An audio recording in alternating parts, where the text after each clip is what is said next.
This is a fan-generated show. If you'd like to support us, please go to jamieglazov.com.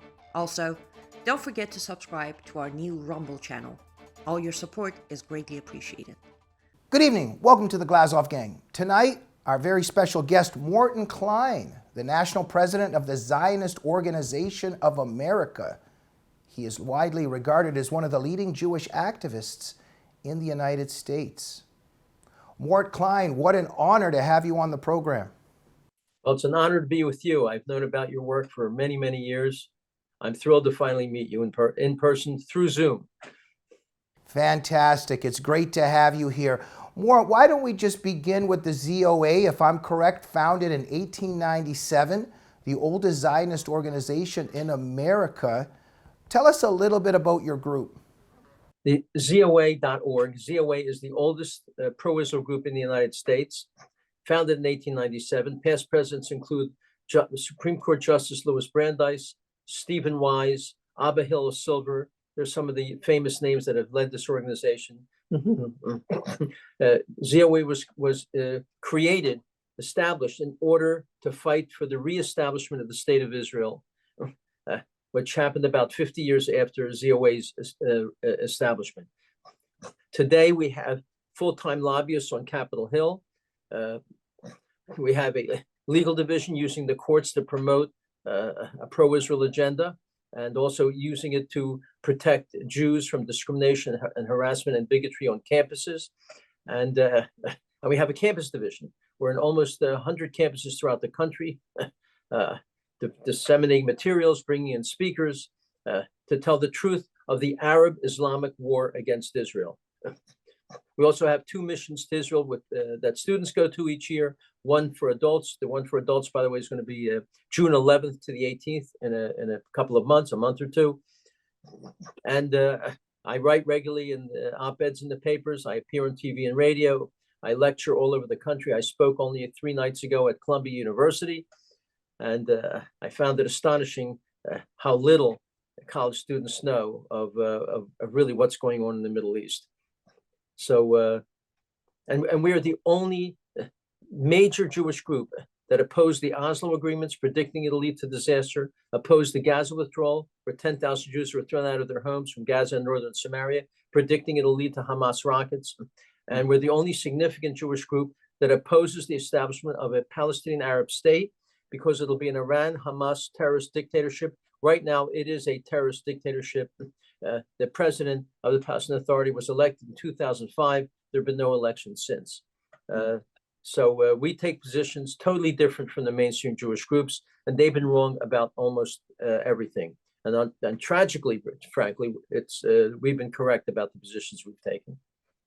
Absolutely, Mort. Where you and I are very close is that, well, in many ways, but I've dedicated my life because of my background. My parents were dissidents in the Soviet Union.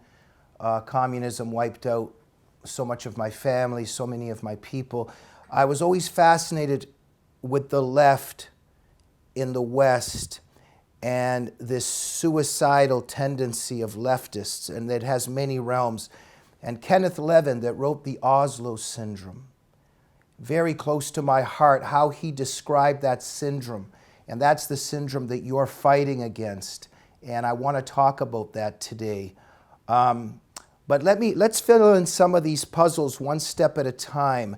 You have a very fascinating personal story rooted in pain and tragedy, as is often the case with people that end up on the front lines fighting for justice. You're the child of Holocaust survivors. You were born at a displaced persons camp in Germany. Tell us a little bit about your background. My father was a Hasidic rabbi. My mother is Lubavitch, both very religious Jews. They were in Auschwitz. My father lost his first family, 8 brothers and sisters, everyone. He was left alone. My mother lost half her family. They met in a displaced persons camp in Neu-Ulm, N-E-U-L-M, Neu-Ulm, Germany, where they married.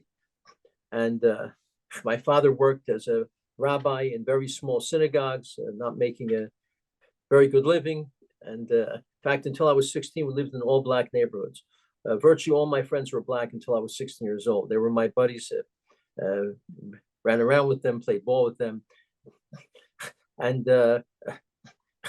then I went to college, studied mathematics and statistics. I became a biostatistician. I worked with the greatest chemist who ever lived, two-time Nobel Prize winner Linus Pauling. Most famous for structural chemistry is he discovered electronegativity, hybrid orbitals, the structure of the alpha helix. Almost everything you study in general chemistry, Linus Pauling discovered.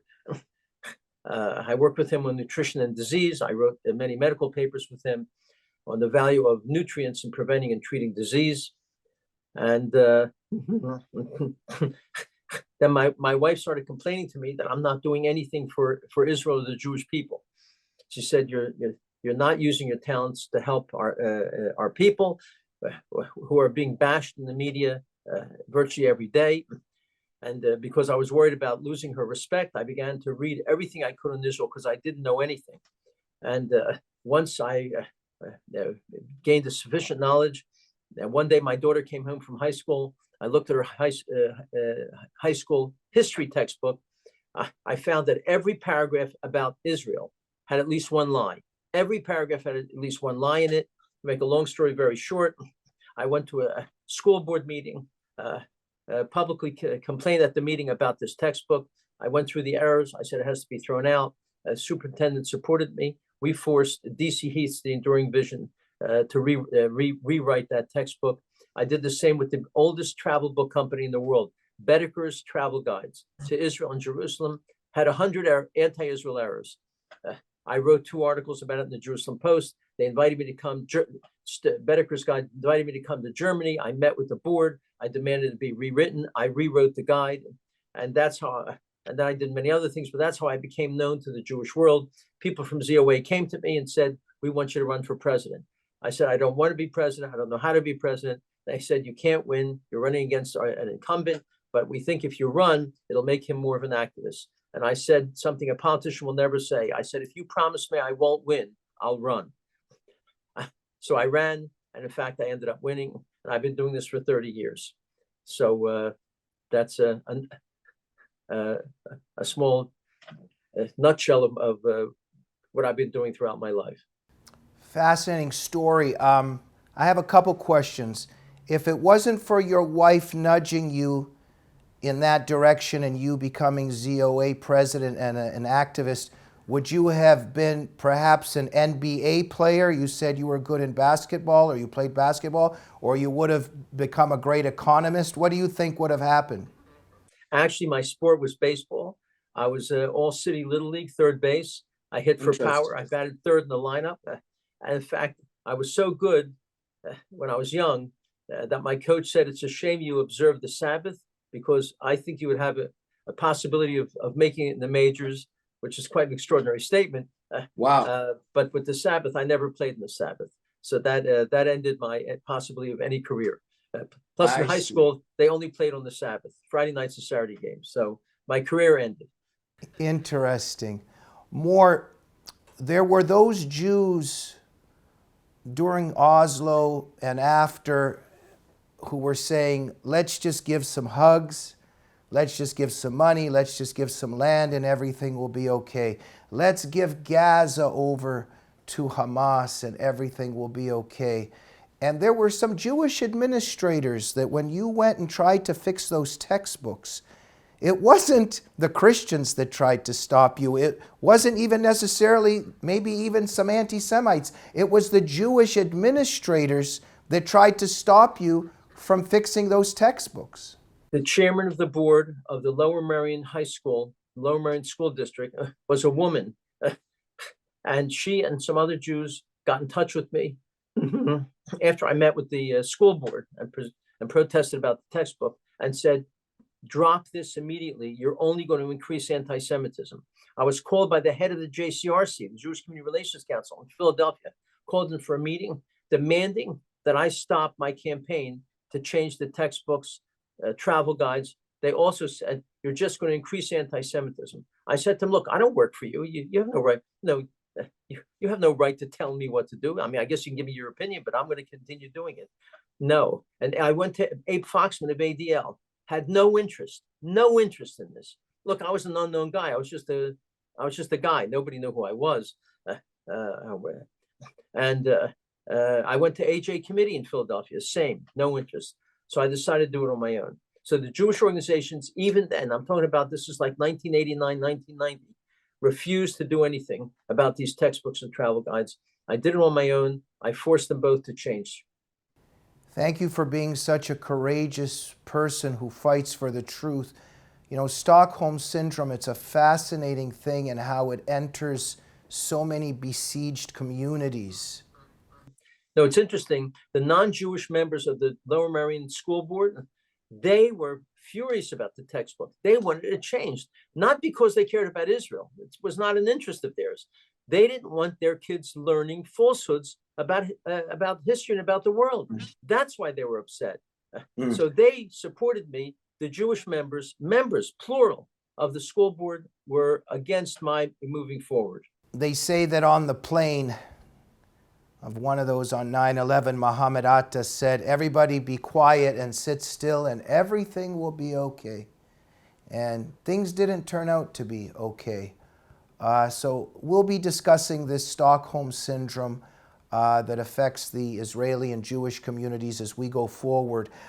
You have never fallen into that syndrome. You also knew very well what the Oslo Accords would result in, and that also led to criticism of you within the Jewish community, didn't it? I was bitterly attacked by ADL, the Conference of Presidents, as the umbrella group of the organizations, articles calling me an extremist and a warmonger. It's rather remarkable. What I said was, Yasser Arafat, then the head of the Palestinian Authority, was violating every aspect of Oslo. In other words, this was not some special insight that I had. He was supposed to arrest terrorists. He didn't. He was supposed to extradite him to Israel. He didn't. He was supposed to change the PLO covenant that called openly for the destruction of Israel and murdering Jews. He was supposed to change his textbooks, which promoted violence and hatred against Israel and Jews. He did none of this. So I saw after a month, I thought that was a long time already. After a month, he's doing none of this. And I wrote a series of articles condemning it and saying Israel must immediately stop the process. They must make no more concessions, no negotiations until Arafat starts to fulfill his obligations. So I said, he's not interested in peace. It wasn't because of a special insight. I simply saw he was violating everything he was supposed to do under the Oslo agreements. And people would say to me, leaders whose names you would know, it takes time. This is only a month or two. And, so eventually they're going to fulfill everything. Everything is fine. So I had to do everything really on my own. No other Jewish group of significance came out against the Oslo agreements. No other significant Jewish group. And I was bitterly attacked. This is in 1994. I was bitterly attacked as a warmonger and extremist, trying to destroy my credibility because I was promoting a belief that they wanted nothing to do with. These people, I call them frightened appeasers. They're scared of the enemies of the Jews. They want to appease them, thinking if we give them what they want, they'll stop hating us and killing us. They are frightened appeasers. And as Winston Churchill said, appeasement always fails. Those who oppose the crocodile, those who appease the crocodile will simply be eaten last. It doesn't work. And throughout history, it's been shown appeasement has never worked. Absolutely. And those people who pointed those accusatory fingers at you and called you names, the Israeli children, the women, the Israeli men who have died, who have been maimed, who have been mutilated for years till this day, little kids have to run when they hear a siren to a bombing shelter because Hamas is launching rockets from Gaza. The people that pointed the fingers at you, their hands are drenched in the blood of the Israelis that have been hurt by Hamas. Isn't that right? It's not just Hamas. It's Fatah and many other Arabs. And since Oslo, 2,000 Jews have been murdered in terrorist attacks, 10,000 maimed, 10,000 maimed. And by the way, in the last year, there have been 5,000 terrorist attacks in Israel. We don't know this. The media doesn't talk about it. And only in the last few weeks, we've seen about 15 or 20 Jews have been murdered, two sets of brothers, two sisters and their mother. And by the way, the media almost says nothing about it. And what's more astonishing, these people who have murdered Jews are paid a lifetime pension by the Palestinian Authority. I just spoke at Columbia. When I mentioned that, the kid said, this can't be. They just couldn't believe this can be true, but they never heard of it. And they never heard of it because Jewish leaders don't talk about it. And I'm sorry to say, Israeli leaders don't talk about this monstrous, heinous, Nazi-like policy to pay Arabs lifetime pension to murder Jews. And let me tell you something else. The pension that they're paid is 5 times the rate of an average salary of a Palestinian. It is very lucrative to murder Jews. And once they kill a Jew, if they're killed, posters are put up about them, calling them a hero and a martyr in all the high schools, the colleges. They're glorified throughout the Palestinian areas. And people, when I told people this, they don't know this. By the way, a recent poll 2 weeks ago, Palestinian poll, do you support the murder of these brothers and sisters in the last few weeks? 71% said yes. Is this not horrifying? Why is that a headline in the New York Times and the Philadelphia Inquirer and the Washington Post? Imagine if that was a poll among the Jews. Do you support murdering an innocent Arab? And it was 71% of Israelis said yes. The world would go crazy, as they should. And here they have this policy of paying Arabs to murder Jews. And it's not even talked about in the UN or in the media. And we passed a law, the Taylor-Force Act, to restrict aid to the Palestinians. All they have to do is stop paying Arabs to murder Jews. Donald Trump cut all $500 million in aid, cut it off because they didn't change that policy. Biden has ignored that law and has given them not only 500 million, 800 million to the Palestinian Authority of our money goes to a terrorist dictatorship that murders Jews and Americans. Taylor Force, who was murdered by an Arab in Tel Aviv, was an American Christian. More, let's crystallize this. There's an entity that pays its people to kill Jews. It's very open about it. It comes to a U.S. president and very openly, this is out in the open, we kill Jews, we pay our people to kill Jews, give us some money, and Biden hands the money over, right? $800 million of U.S. taxpayer money. And when Israelis are killed by Palestinian terrorists, Biden's money is involved in that. Money is fungible. It can be used anywhere. Yeah. He spends $400 million a year paying Arabs lifetime pensions to murder Jews and who have murdered Jews. This 800 million helps them do this. Imagine if Israel paid Jews to kill Arabs. Imagine. It sounds so horrible. We can't even imagine it.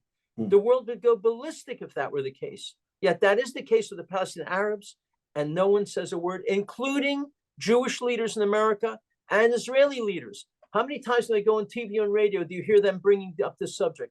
Virtually never. And more, so you say something, but you're denounced, including also, of course, as we're saying, by Jewish leaders. Then, for instance, Black Lives Matter. In their own mission statement, at least at one time, because they're constantly revising it, they were promoting, transgender and all that stuff. They were clearly against the black male, the black father. They had all this trans stuff in there, all this leftist stuff in there. But they also had anti-Israeli elements in their mission statement. So they were very open about this. You took a stand against Black Lives Matter that is very clearly anti-Israel. Again, who denounces you for that stand? Jewish groups. Their charter of Black Lives Matter, the group, not black people, the group called Black Lives Matter, charter says Israel is a genocidal apartheid state that shouldn't exist. And they said, and listen to this, Israeli police train American police specifically to murder blacks. Can you believe this? That's Black Lives Matter, a vicious anti-white, anti-Jewish, anti-Israel, anti-American group. And they openly say they're communists. They say they're trained communists. The leaders say that openly. I wrote two op-eds exposing this, and I had the head of the Reform Movement, Rabbi Rick Jacobs, I name names, the head of the Conservative Jewish Movement, and 50 other Jewish leaders signed the petition calling me a racist, demanding I be thrown out of the umbrella group, the Conference of Presidents, and I should be thrown out of every Jewish group in America, when I simply told the truth about an anti-Semitic group. They defended anti-Semites, the group Black Lives Matter, and attacked me as a racist and said I should be canceled.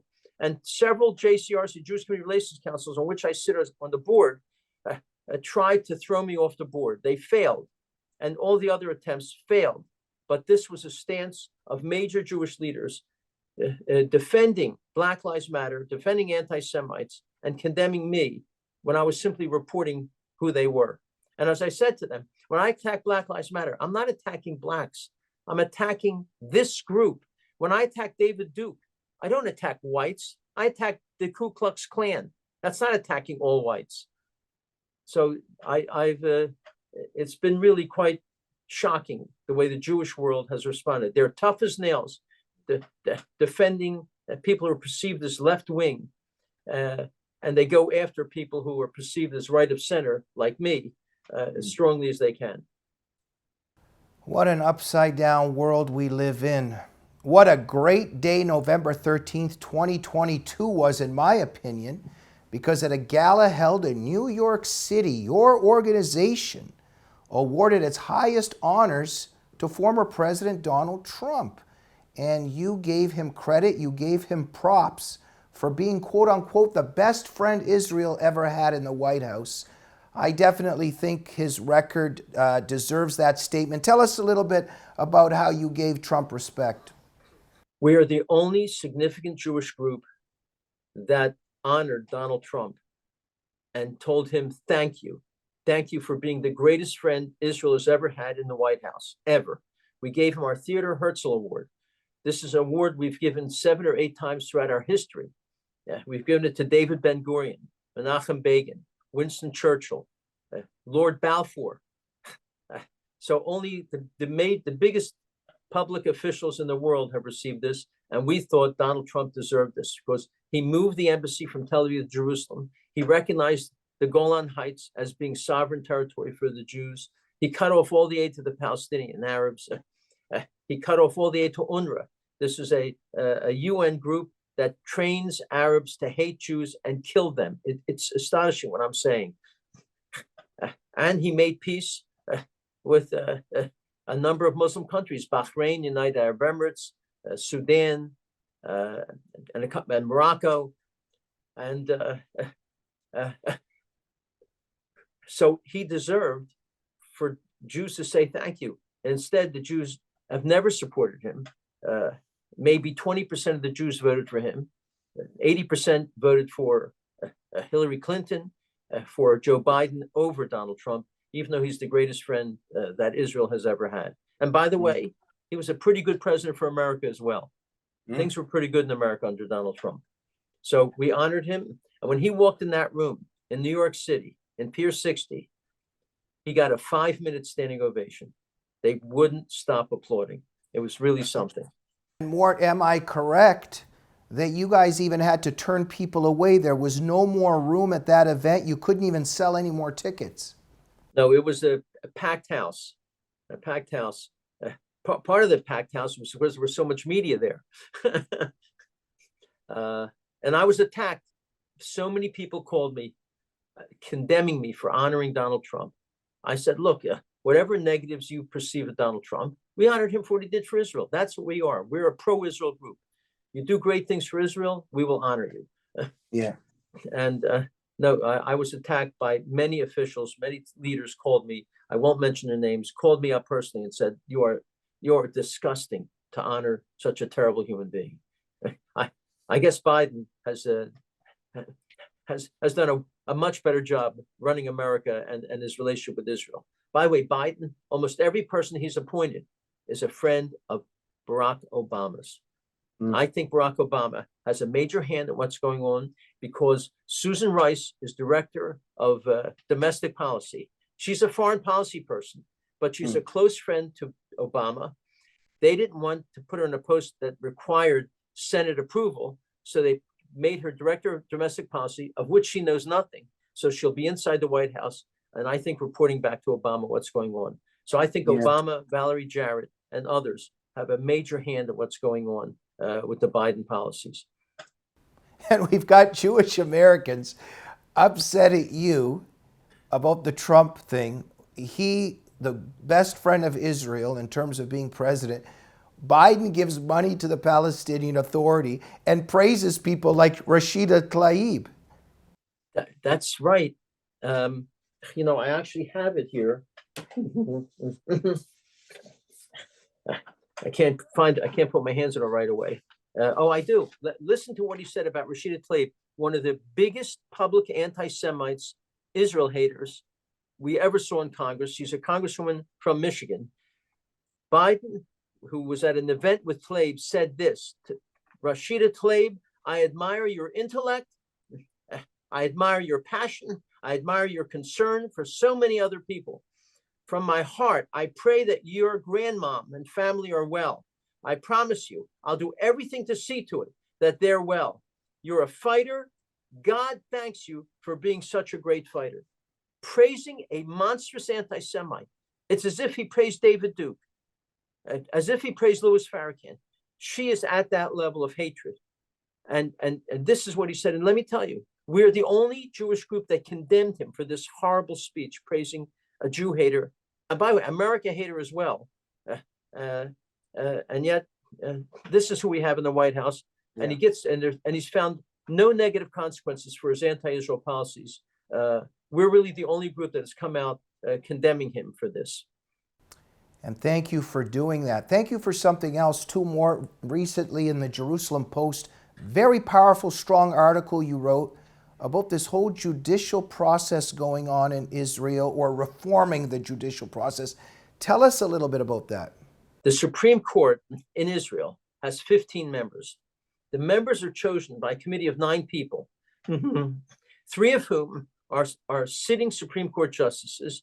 2 are members of the Israeli Bar Association, who are very beholden to the Supreme Court justice. So they'll always go along with the other 3. That's 5 out of 9. You need 7 out of 9 to say yes to be confirmed as a Supreme Court justice. So sitting justices have veto power over who gets on the Supreme Court. That's why out of 15 members of the Supreme Court, 13 or 14 are left-wing, maybe 1 is conservative. This is an awful system where these are people who are appointed to be on here, as opposed to the way we do it in America. Elected people in the Senate and elected president decide who's in the Supreme Court. That's not perfect, but it's far better than this.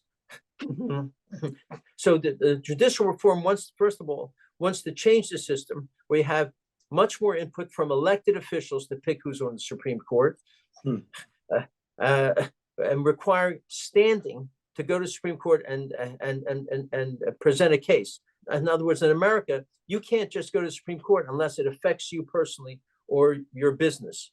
In Israel, you know, some guy who lives in Tel Aviv can just go to the Supreme Court even though it doesn't affect him and fight.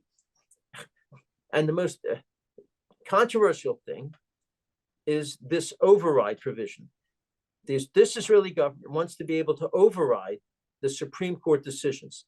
Now, why do they want to do that? The Supreme Court itself has forced this need because the Supreme Court of Israel overrides Israeli law repeatedly.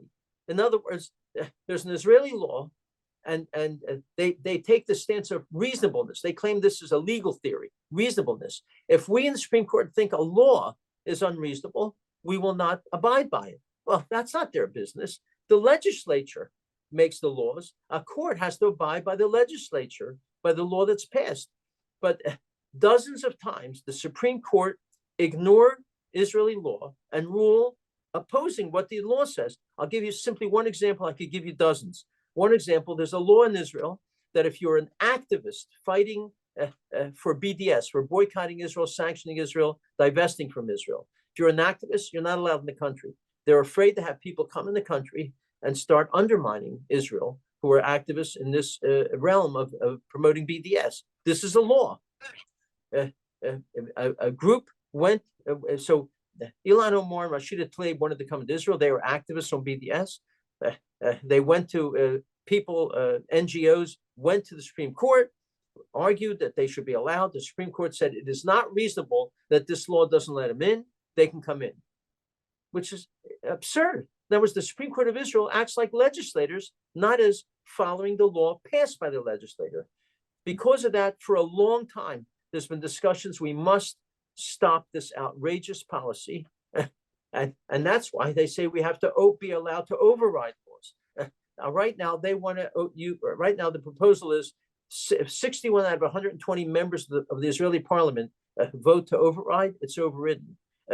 But look, I know all the leaders there. They're willing to make it a bigger number, 65 or 70, to make it a bigger number. And I've talked to them personally. They said, we're happy to compromise and make it a bigger number. But the reason there is a need for an override is because the Supreme Court forced this need by overriding and ignoring Israeli law. And that's why support for the Supreme Court in Israel in the last 20 years has gone from 70% support. Now it's down to 40% support because the people see what's happening. And they said, they're not following the laws that are being passed by our legislators. What I've just said is not understood. And again, the Israeli leadership should have really explained it in the way I explained it or better. And Jewish leaders as well. By the way, Jewish leaders in America have come, almost every major group in America has come out against judicial reform. This is an internal domestic Israeli matter. We have no business saying anything about it. And by the way, many members of Congress have also come out publicly condemning Israel for this reform movement. And President Biden has said this must stop. He's condemned a domestic internal matter. There's many people in Congress promoting expanding the U.S. Supreme Court from 9 justices to 13, which of course would stack the court, suddenly be all very liberal because Biden would be appointing liberal justices, suddenly 4 at a time. Would Israel ever say, don't do this? Never. God forbid. That would be terrible. It's not Israel's business. This is our business if we stack the court. And yet, this is exactly what Biden and members of Congress are doing, is condemning an internal matter of Israel not to do this. And the reason this is almost all people on the left that are condemning Israel, because they want the Supreme Court to still be a power for left-wing ideology. And that's why they don't want any reform. Here in America, they don't want reform in Israel. And the people on the left in Israel don't want reform because then their left-wing power will be dissipated dramatically. Thank you for your truth-telling on this matter as well, Mort. And as always, your people like you are fighting an uphill battle. It's just mind-boggling what's going on, especially among Jewish leaders on these issues. And how about the issue of Jerusalem? And so we've got, as we know, this whole international movement and worldwide and everywhere that the Muslims deserve a section of Jerusalem, deserve control over parts of Jerusalem, that Jerusalem is somehow holy to Muslims. And you've crystallized the facts on this issue and also taken a lot of heat for doing so. Tell us about that a bit. Jerusalem has been the capital of Israel under King David 3,000 years ago. It has never been the capital of any nation on earth except Israel. When the Arabs conquered Palestine in 716, they made Ramlah their capital, not Jerusalem. They knew Jerusalem is the Jewish city. It's a holy Jewish city. They didn't even make it their capital. I noticed the holy place there, the Temple Mount, which the Arabs claim as theirs. Notice what it's called, the Temple Mount. It's not called the Mosque Mount, is it? Because this is where the 2 Jewish temples were built on this mount. That's why it's called the Temple Mount. The majority of people, since the first census, 1845 or so, living in Jerusalem are Jews. Since 1845, the majority of people living in Jerusalem have been Jews. The Jewish holy books mention Jerusalem 700 times, never once in the Quran. How can the holy book of the Muslims, the Quran, not mention Jerusalem if it's a holy city to them? So when I wrote an op-ed about this, I've written many, but one particular one in the Washington Post, citing this and many other facts, they had many people writing in saying, well, Muhammad went from Jerusalem to heaven, so of course it's holy, their prophet Muhammad. Well, they say that's what the Quran says. No, the Quran says Muhammad had a dream. Didn't happen. He had a dream that he went from the farthest mosque to heaven. So they say, well, the farthest mosque means Jerusalem. Well, guess what? When the Quran was written, there wasn't a single mosque in Jerusalem. So of course it can't refer to Jerusalem. There were no mosques in Jerusalem. And even from 48 to 67, when Jordan controlled Jerusalem, they allowed it to be a slum. There was virtually no water, electricity, virtually no plumbing. They destroyed 58 synagogues. They made life so miserable for Christians. 70% of the Christians left Jerusalem under Jordanian control. And did Jordan make Amman, make Jerusalem their capital? They made Amman their capital. They built their universities in Amman, Jordan. They built their Friday prayers. They do it from Amman, not from Jerusalem. So I'm sorry to say, but the truth is, Jerusalem is really not very holy to Muslims. And it's high time that people say this publicly. And Mort, you've also pointed out how many Arab leaders visited Jerusalem during the 19 years after 48. Only 2 heads of Jordan visited. Not a single other Arab leader visited Jerusalem when they controlled it for those 19 years. Right. If it's so damn holy, why didn't these Arab leaders go and visit it? Because it's not holy. It's holy to the Jews, possibly the Christians. I'm not a Christian expert, so I can't really talk about it, but it's certainly holy to the Jews. And there's no evidence that it's holy to the Muslims. And that's why, and yet no Jewish leader that I know of, no Israeli leader makes that point. They're afraid. They're afraid of being called Islamophobic. Who knows what else? But those are the facts. I've written about this. Let me tell you, a major Middle East expert, I don't know if I should mention his name, a very famous man, distinguished, gave a speech about Jerusalem, talking about its holiness to Muslims, without any evidence, just citing it. And I went over to him afterwards, and I said, I went through some of these things, and I said, Professor, it's not holy to Muslims. I went through these things, and you know what he whispered in my ear? He said, look, I have to say that. If I don't, they'll never invite me to speak in any Muslim country. This is a famous, famous scholar in the Middle East. I'll tell you afterwards if you want who that is. You have pointed out, you are a scholar, you have pointed out that Judaism's sacred texts cite Jerusalem more than 700 times. And more, when it all comes down to it, the Lord gave Jerusalem to the Jewish people. And on the holiday, we just finished Passover. We end the holiday saying next year in Jerusalem. Rosh Hashanah and Yom Kippur, we end those holidays saying next year in Jerusalem. As I said, the majority of people living there since 1840s were Jews. In fact, I have a Baedeker's Guide to Jerusalem. It's the oldest travel book company in the world, as I mentioned before. The 1907 Guide to Jerusalem says there were 60,000 people in Jerusalem. In this guide says 13,000 Christians, 7,000 Muslims, 40,000 Jews. 1907, the 2/3 of the people living there were Jewish. If it was so holy to them, the Middle East is filled with the Muslims all over the place. They'd be moving there, but they're not. It's not holy to them. Mecca and Medina are their holy cities, not Jerusalem. They just want to take Judaism's heart and soul away from us by taking Jerusalem away from us. It is not a holy city to them. They have a holy mosque there, but the city is not holy. More Jewish leaders are very upset with you for saying these things. Jewish leaders very upset for you inviting Donald Trump.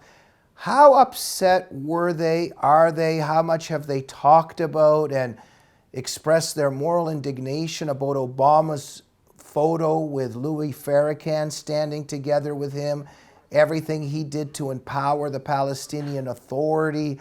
I mean, Obama's record is just atrocious in terms of Israel and the Jewish people, his hostility to Jews. What do you think about the Jewish leadership's silence in terms of Obama on all of this, if they really cared? It was disgraceful. It shows the Jewish leadership is not protecting what their mission is, protecting the Jews or Israel, when you had someone so extraordinarily hostile to Israel and Jews as Obama, in a meeting at the White House, which I attended, and I was sitting 3 seats away from him, he said to us, "You Jewish leaders need to speak to your friends and relatives in Israel, and you need to have them and you search your souls to see if you're really serious about peace.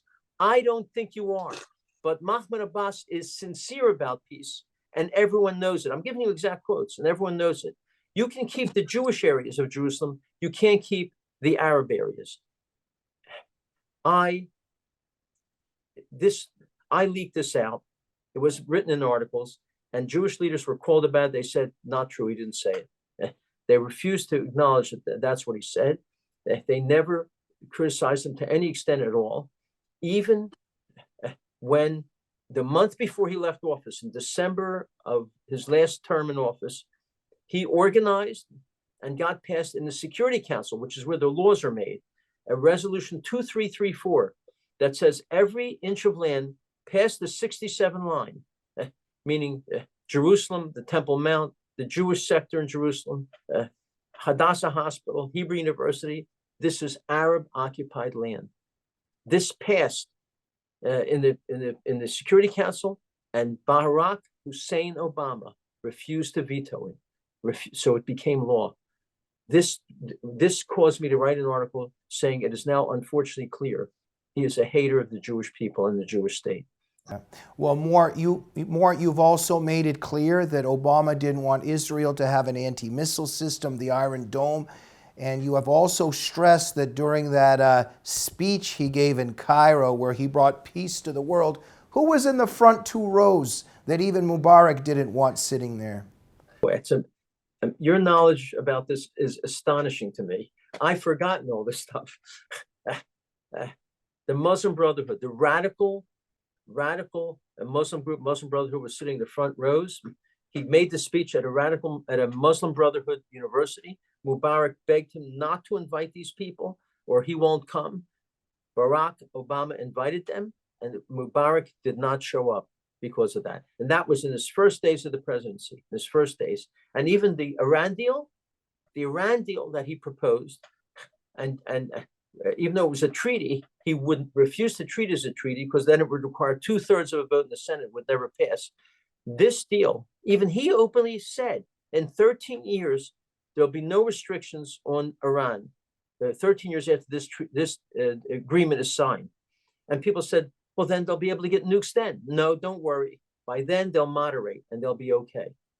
So this deal that he made gave a road, an opening, a means for Iran to get nuclear weapons legally. That's how hostile he is to Israel and even to the world, Yeah.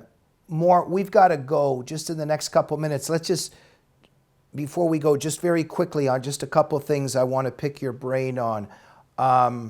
Trump, obviously, great friend of Israel and just was a great president. I hope he'll be president again. I love Donald Trump.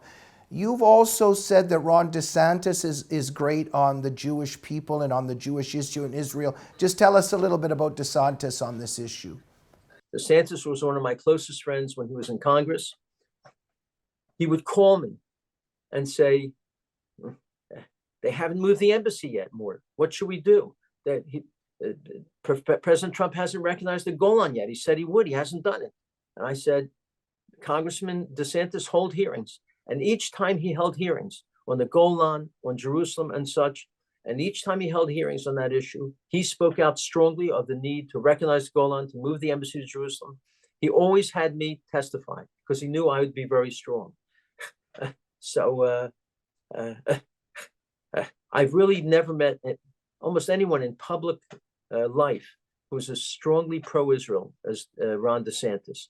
He's really extraordinary. And by the way, his first trip out of the country as governor was to Israel, and he asked me to join him. I went with him to Israel. It was his first trip. He had his first cabinet meeting in Jerusalem with his cabinet from Florida, and he made deals with Israeli universities, Israeli companies, with Florida universities and companies. Now, this man, his heart is for strong U.S.-Israel relations, and of that, there's no doubt.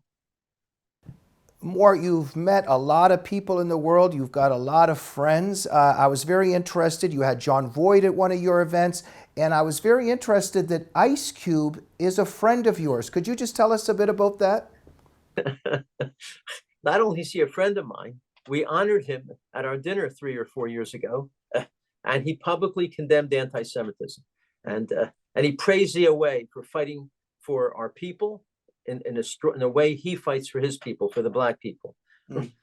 So I met his manager at a party, and I started telling him how upset and he told me that he manages Ice Cube, and I said in the 90s Ice Cube made many very terrible statements about Jews, and he said no, he didn't, and he went over them and explained to him what they really were, and he said, look, will you talk to him?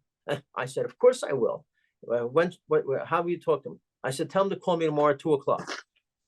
2 o'clock came, Ice Cube called me. We spoke for 2 hours. And the first thing I said to him, I said, Mr. Ice Cube? He said, no, Cube.